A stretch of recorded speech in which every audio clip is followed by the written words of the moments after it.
Bonsoir mesdames, messieurs. Bonsoir mesdames, messieurs les élus aussi. Je vais pas tous vous citer, mais vous êtes là en nombre, les élus, merci. Les citoyens, les citoyennes, bien sûr, merci beaucoup.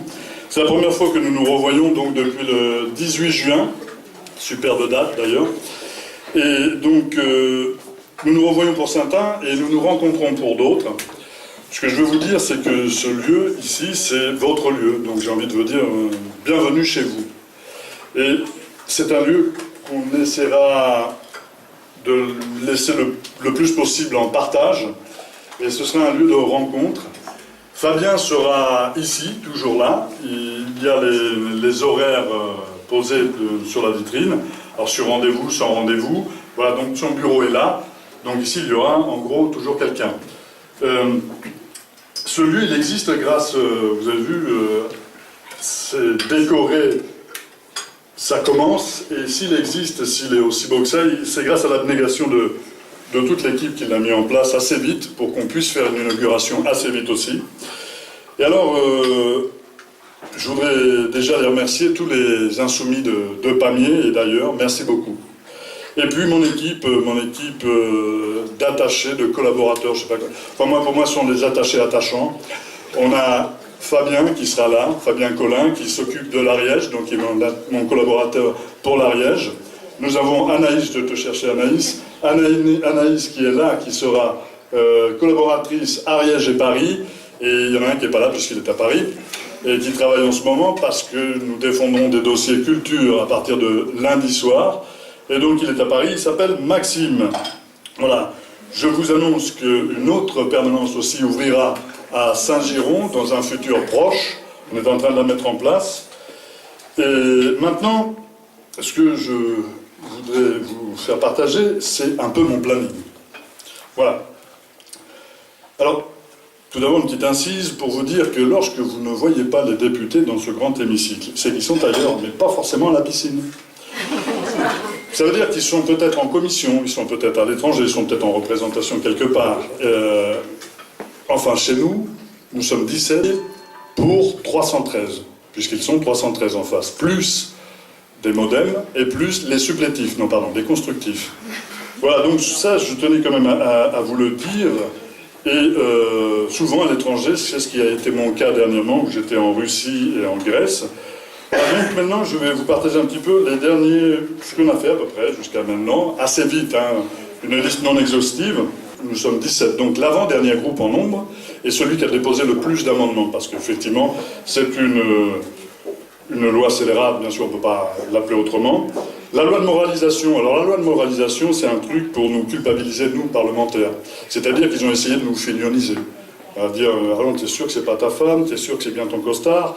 Donc voilà, donc maintenant nous aurons pour l'IRFM, c'est l'indemnité de frais de mandat, l'IRFM maintenant il va falloir qu'on justifie tout.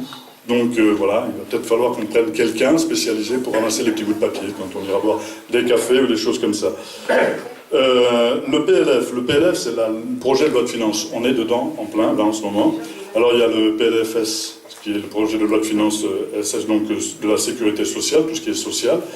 Et c'est à l'intérieur du PLF, du projet de loi de finances. C'est un truc énorme. Alors les copains, quand ils rentrent dans la commission finance, quand ils rentrent dans la commission, la présidente dit vous savez, vous pouvez encore partir. Ça veut dire ce que ça veut dire. Ça veut dire qu'ils ont énormément de travail et qui parlent un langage. Et il y a des gens là-dedans qui ont quand même un langage que vous et moi ne comprenons pas toujours. Et donc c'est pour ça qu'on a des attachés attachants. Alors maintenant, les instances de l'Assemblée nationale où je siège, où des fois je préside. Alors comme on est 17 et que les autres sont 313, eh ben on a beaucoup, on siège un peu partout. Je suis membre de la commission des affaires culturelles et de l'éducation. Mais la commission, c'est pas seulement les affaires culturelles et l'éducation, c'est affaires culturelles, éducation, enseignement supérieur, recherche, innovation, association, jeunesse, que le dernier ferme la porte.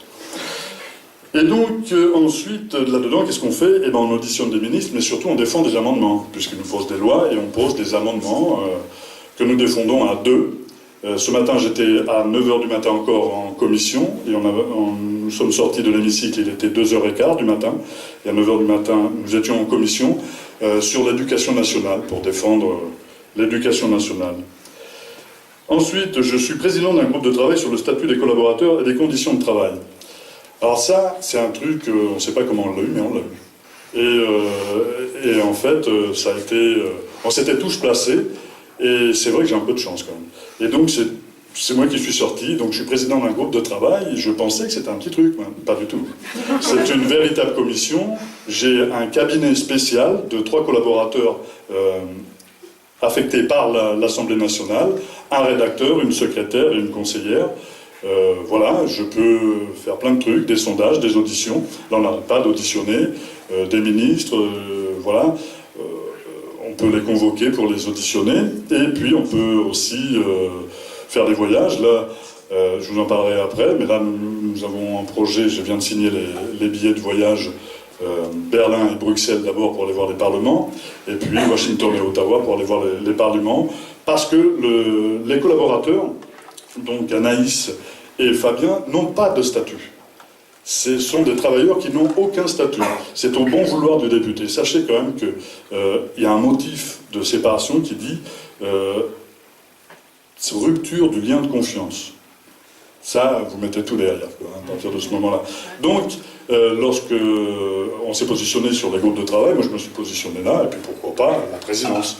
Bim, c'est tombé. Il a fallu un partage et tout, et sur une espèce d'échiquier de mathématiques ou quoi, de calcul mathématique, j'ai eu cette présidence. Et donc c'est très bien, parce que nous allons poser un statut, nous allons peut-être créer une convention, et derrière, moi j'ai bien envie que ça débouche sur une loi qui portera notre nom. Voilà. Ensuite, donc ceci c'est pour trouver c'est poser un statut, c'est bien sûr de la manière la plus favorable pour les collaborateurs. Juste quelque chose. Quand on les embauche en CDI. Mais nous on est là pour 5 ans normalement. Peut-être renouvelé, mais eux ne le savent pas. Donc un CDI de 5 ans, et quand au bout des 5 ans on doit s'en séparer, on est obligé de leur faire une lettre de rupture. Donc ils sont licenciés quasiment pour faute.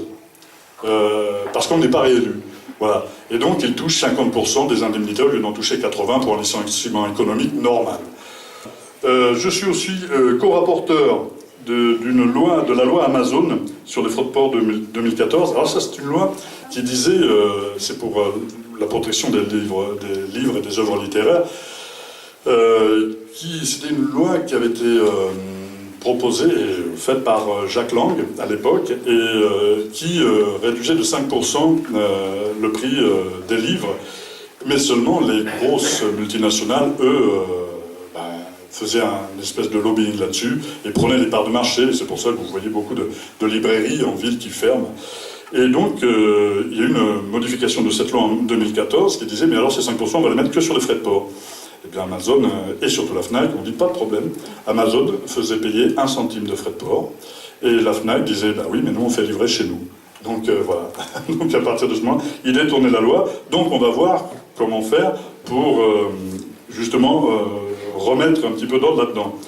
Alors je suis membre de l'Union interparlementaire internationale.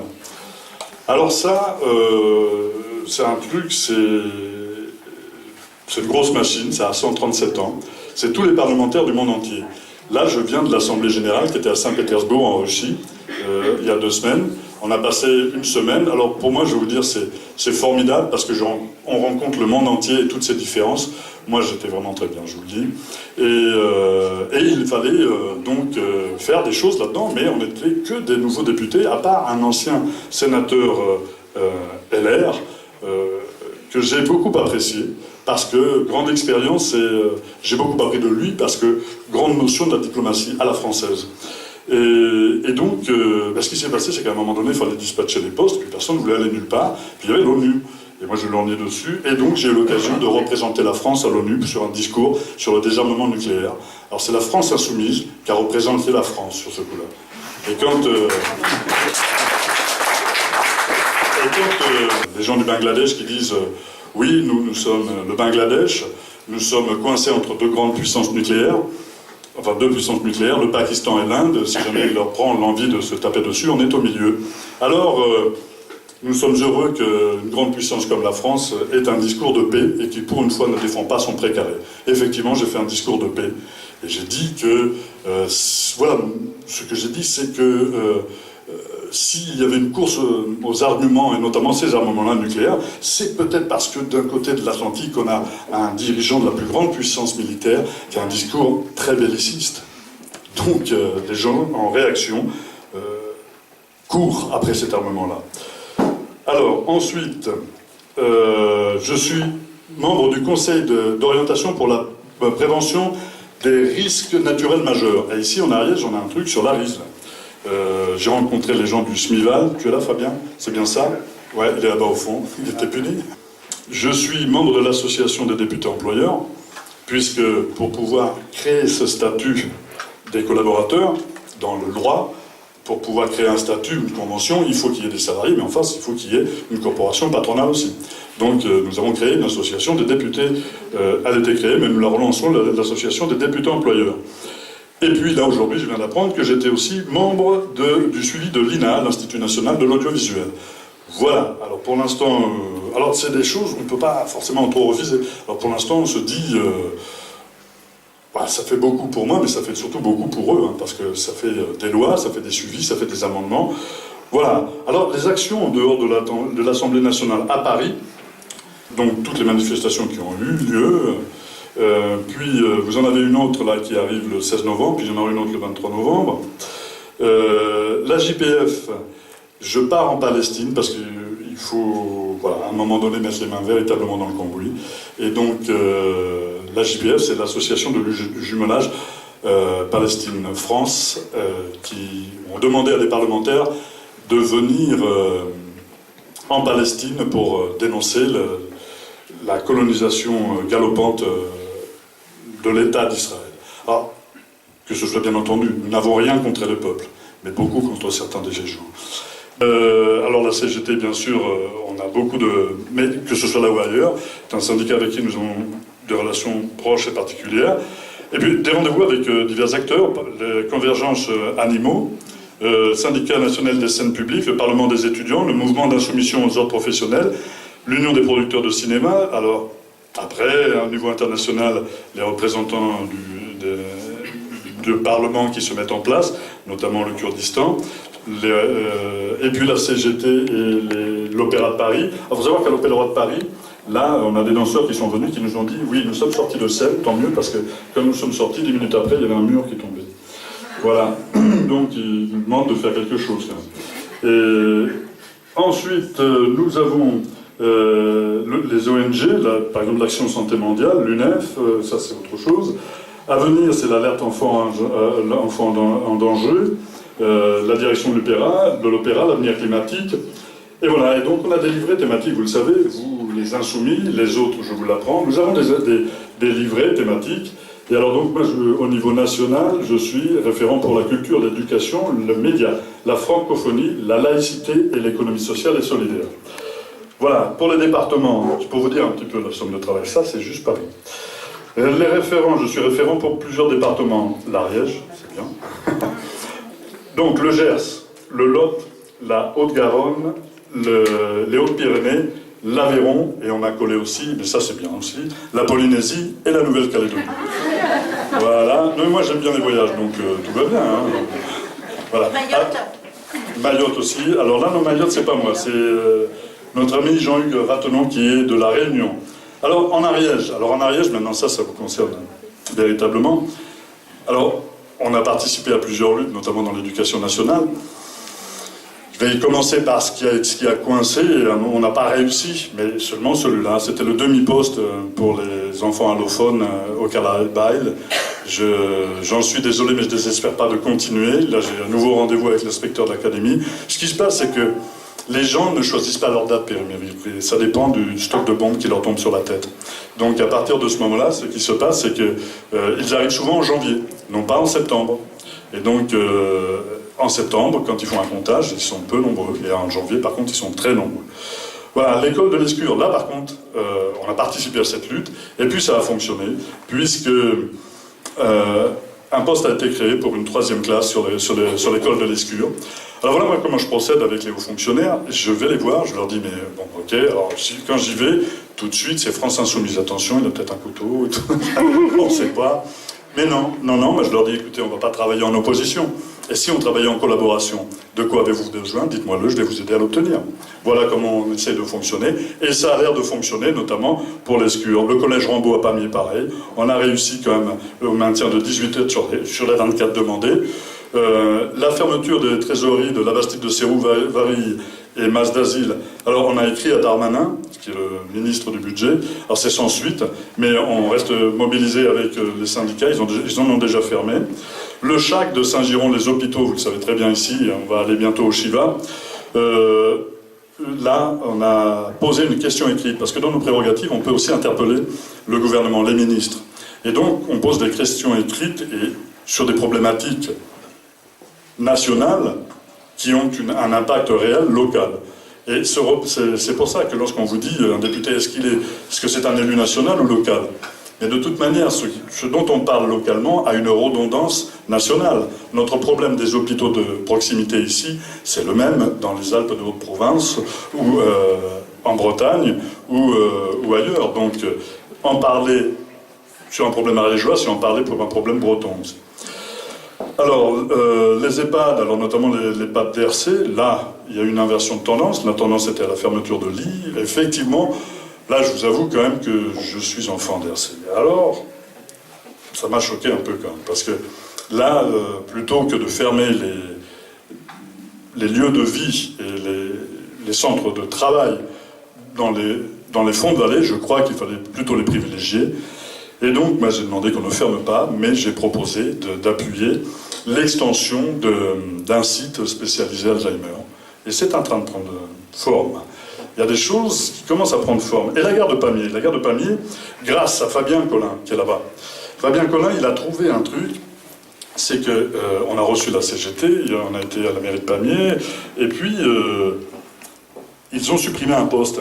Mais en fouillant dans les conventions de la région et la SNCF, Fabien a trouvé qu'il y avait une faille dans le truc. Donc, moi, j'ai écrit en tant que parlementaire, jeune député machin, d'abord à Madame Delga, qui m'a dit « mais oui, vous avez raison », et à ses services. Et puis après, donc, au directeur général de la SNCF, qui dit « ah oui, mais non, mais parce que je sais pas, peut-être ». Et du coup, on va le récupérer, ce poste. Vous voyez, on va chercher les postes un par un. Je vais vous parler aussi seulement des contrats aidés. À Esplace de Sérou, on a réussi sur un dîner, un déjeuner comme ça avec le sous-préfet, en lui parlant humainement, en lui disant « écoutez, à un moment donné, oui, vous êtes fonctionnaire, vous êtes aussi un être humain, et donc à un moment donné, qu'est-ce que vous en pensez ?» Et on récupère un contrat aidé pour l'école d'Espace de Sérou, 2 contrats aidés pour l'ADES, les gens qui accueillent les jeunes migrants. Voilà, quand ils sont là, on a un devoir d'humanité, donc il faut des gens pour pouvoir les accueillir. Voilà, donc on a récupéré ces postes-là, et on y va, on est en Ariège, donc petit à petit on récupère, et on pose effectivement une empreinte sur ce paysage. La boutique de foie, Orange, bon, elle a fermé, mais on a suivi, on a participé aussi à cette lutte. Alors là, on a affaire à une holding, qui vous avez vu, maintenant Orange fait des banques. Donc voilà.